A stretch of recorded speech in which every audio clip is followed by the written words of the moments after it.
शरण स्थान तू मेरा गढ़ है, संकट में मेरा दोस्त मेरा प्रभु।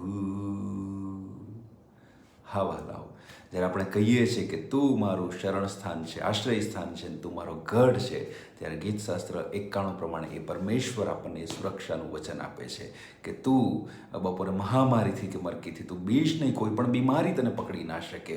હું મારા દૂતોને આજ્ઞા આપીશ તારા રક્ષણને માટે, લાંબા આયુષ્યથી હું તને તૃપ્ત કરીશ ને તને મારું તારણ દેખાડીશ. આ સુરક્ષાનું વચન વાલાઓ આજના દિવસે મારાને તમારા માટે છે. એ પરમેશ્વરને આપણે ગઢ બનાવીએ અને આશ્રય સ્થાનમાં રહીએ તો આપણને આ વચનો પ્રમાણે એનું રક્ષણ મળે છે.